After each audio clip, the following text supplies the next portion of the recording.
Well, welcome back to the second session. For those that are joining my session for the first time, I'm Sarah Fallon, General Manager of Fundraising here at Entertainment. Now we have some great speakers finishing off the launch today, and of course we have the major door prize to give away, so good luck with that. It gives me great pleasure to introduce to you our keynote speaker for today. And many of you may already know her. It's Catherine Raskop, the CEO from the Fundraising Institute of Australia, which is our national peak body representing fundraising across Australia. Catherine has a wealth of knowledge and experience in the non-for-profit organisations as well as membership organisations. And with her marketing and communication background, it means she's across all related issues in the fundraising world, including digital and data-driven marketing. She has a BA and an MBA from universities across the United States. So we couldn't have picked a better person in Catherine to talk to our fundraisers today. Over to you, Catherine. Thank you, Sarah. Hello and welcome to this brief fundraising sector update for the 2021 Entertainment Fundraiser Kickoff. My name is Catherine Raskop and I'm the Chief Executive Officer of Fundraising Institute Australia. For this session, I will provide the following: a brief outline of FIA and the sector, current issues in fundraising and outlook for 2021, and a few interesting trends to share with you. So first, a bit about Fundraising Institute Australia. As the peak professional body, FIA plays an important part in helping members to achieve fundraising excellence, and that's through advocacy on the issues that impact members in the sector, through professional development, training and education, and through the facilitation of knowledge and skills sharing.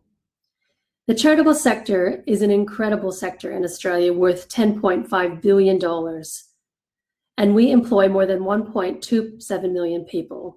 So we're part of a really incredible and vibrant and impactful sector, which is very exciting. Entertainment Group have asked me to provide a quick update on a few current issues in fundraising. So I will cover these off in a few of the critical ones that our sector faces. 2020 was likely the most challenging year that fundraising has ever faced. Hot off the heels of months of bushfires on the east coast of Australia and the significant crises of late December and early January, fundraising organisations were hit with the impact of COVID-19 on fundraising activities, as well as on Australians' abilities to continue their generous support for charities. In March of last year, FIA conducted a survey with More Strategic and Donor Republic, really the beginning of the pandemic's impact in Australia, on how charities were facing the possible effects and impacts of long-term pandemic on their fundraising efforts. We had an incredible response, 423 respondents from over 195 organizations.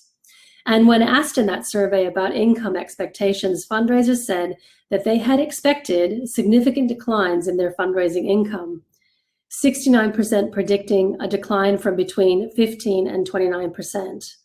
And that was for charities fundraising both in the smaller under 5 million category and those fundraising over 10 million. You can see that in the graph here.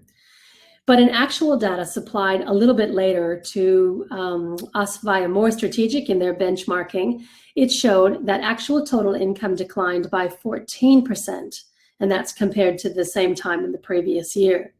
So originally a decline of about 15 to 25% was predicted, but the actual was about 14%, slightly better than was anticipated.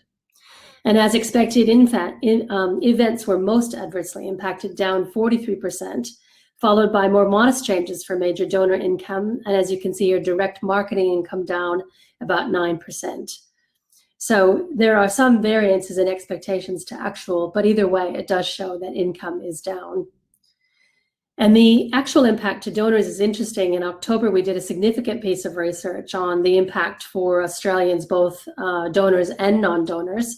And we found that most donors and non-donors said that personally, the impact of the pandemic to them was about the same as they had expected that it would be. And you can see here in the middle gray bar charts where they're showing their expectations. However, you can also see that more donors said that it was actually worse than better. You can see there in the gray, the orange is a little bit bigger than the green. So that's a little bit disappointing, I think, for this year and into the future. And in the same survey, we asked in a very explicit way about their intentions to charitable giving. And here's what we see: some respondents had intentions of giving more, either a little bit more or a lot more, but that was just 28% of higher value donors.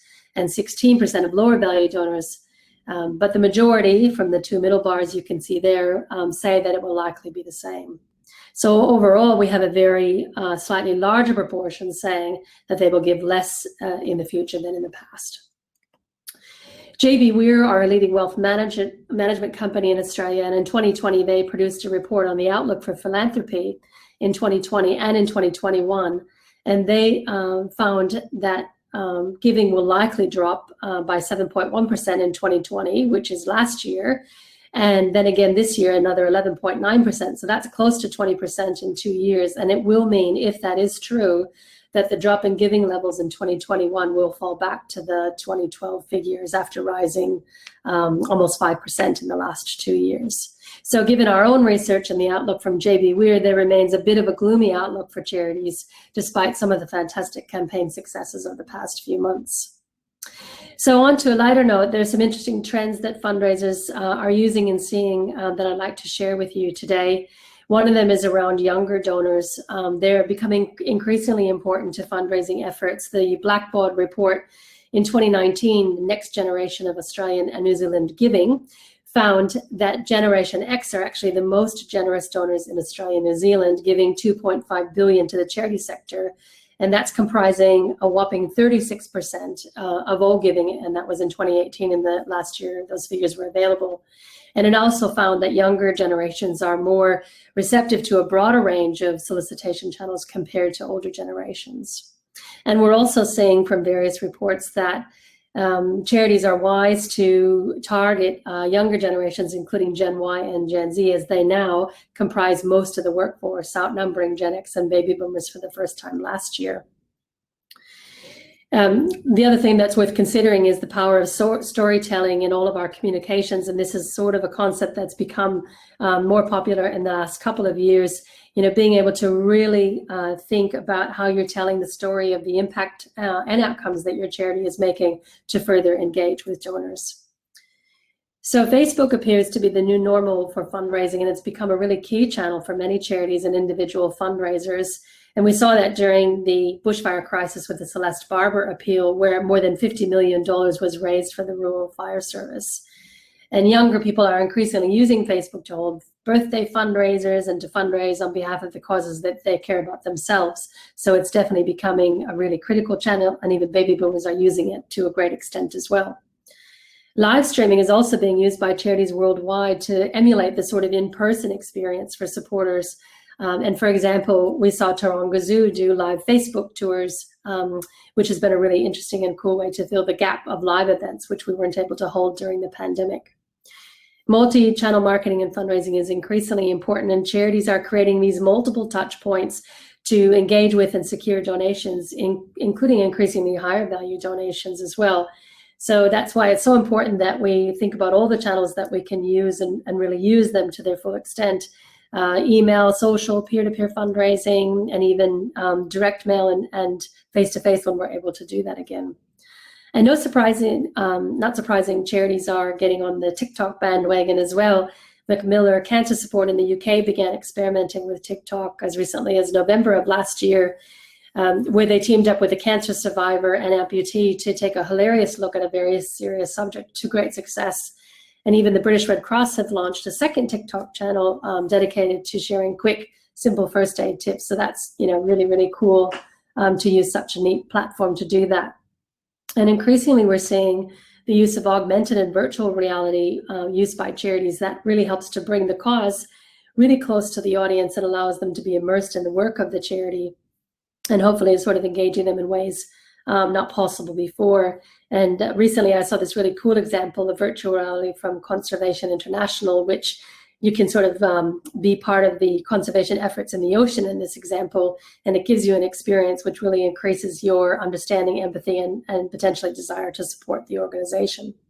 You can see that YouTube clip if you search Drop in the Ocean Conservation International on YouTube. And I continue to be impressed with various gaming efforts on behalf of charitable causes around the world.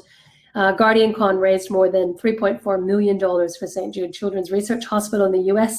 A gamer raised the final almost $1 million in a few hours, and even Keanu Reeves jumped on board for that. And also wearable technology is really having its day. I'm really impressed with this smart donation wristband. It's linked to a mobile optimized donation platform, and it's a really cost-effective way to capture donations. Anyone can collect cashless donations anywhere on behalf of a charity using this technology, and it's perfect for today's modern world, using QR codes and people really being able to scan those sort of funny little boxes without any instruction or question because of the pandemic that we've been in. So really overall, it's widely agreed that the future of giving is digital.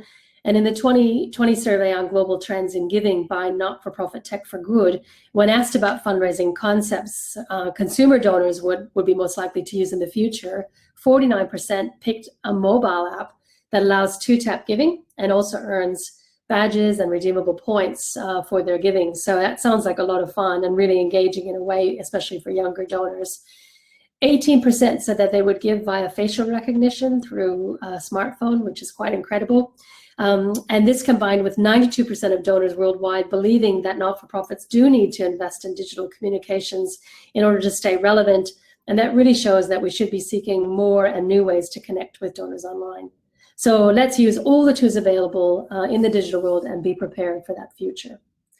Thank you so much for your time. I hope that was helpful and informative. And I just wanted to give a final quick plug to the FI National Conference, which is coming up on the 24th of February, 2.5 days of incredible content on everything you need to know about fundraising in Australia. And even if you can't attend the event live on the platform, a registration will get you 6 months of content to access anytime, anywhere. So it's a really incredible conference to give you everything that you need for fundraising in the future. So thank you again. Thank you so much for those insights, Catherine. The Fundraising Institute does so much to support our industry, and it's clear to me that they have a passionate and dedicated CEO in you, Catherine. The next speaker is one that's very special to my heart, as she's worked for entertainment from the very beginning, and I was really lucky to work with her when I first started at entertainment nearly 20 years ago. Andrea Alexander is the CEO of the Children's Leukaemia and Cancer Research Foundation, and her dedication and her passion to make sure that groundbreaking research into cancer continues is astounding. Last month, she was awarded the 2020 FIWA State Chair Award. I was lucky enough to catch up with Andrea a couple of days ago, so let's hear what she has to say. Well, thanks, Andrea, for joining us. I obviously know Andrea very well from working with her for 20 years, but I would like, Andrea, if you could talk a little bit about your role at Children's Leukaemia and Cancer Research Foundation. Thanks, Sarah. Glad to be here today. My name is Andrea Alexander. I'm the CEO of the Children's Leukaemia and Cancer Research Foundation. I've been in that role for about 3 years. Prior to that, I was Executive Officer and have been with the Foundation for over 25 years. Fantastic. So I guess what are the challenges that you've faced this past year for the Foundation? Well, COVID impacted our organisation in a few ways. Firstly, it shut down our ability to hold community events, which of course is one of the fundamental ways we support childhood cancer families. Secondly, it changed the way we were able to fundraise.